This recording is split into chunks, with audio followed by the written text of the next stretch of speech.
In today's video, I'm going to teach you how to stop Webflow form spam once and for all. If you've been getting junk submissions from bots, this walkthrough will help you lock things down using Webflow's built-in protections and reCAPTCHA. We'll keep it simple, clear, and quick.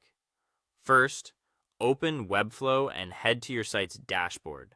From there, go into Site Settings. This is your control center for everything that affects the site at a global level, including forms and security.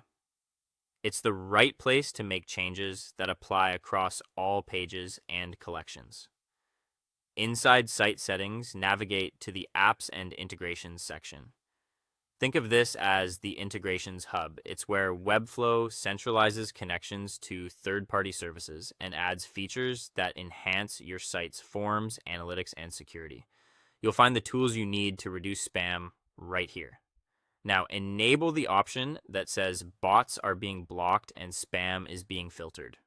Turning this on activates Webflow's native spam protection. It quietly analyzes submissions for patterns that suggest automation, things like suspicious payloads, behavior signals, and known spam indicators, while allowing legitimate visitors to submit normally. The experience stays smooth for real people, but automated scripts have a much harder time getting through.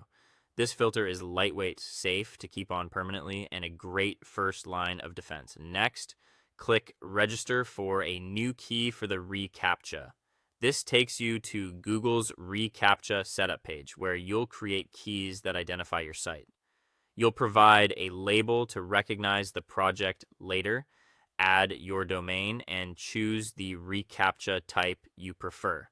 Both the visible "I'm not a robot" checkbox and the behind-the-scenes score-based option are designed to reduce fake submissions. Pick the one that best matches the form experience you want. After you register, Google will provide a site key and a secret key. Back in Webflow's integrations area, you'll see exactly where those belong so the platform can use them to verify submissions. Once connected, reCAPTCHA adds a second very effective layer of protection that complements Webflow's own filter. And that's it.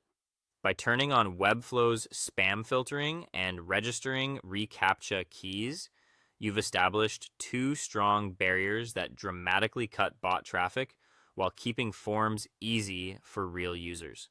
If you ever need to revisit your configuration, switch reCAPTCHA types, update domains, or review settings, return to Site Settings and the Apps and Integrations tab anytime. With these protections in place, you can focus on real leads instead of cleaning out your inbox.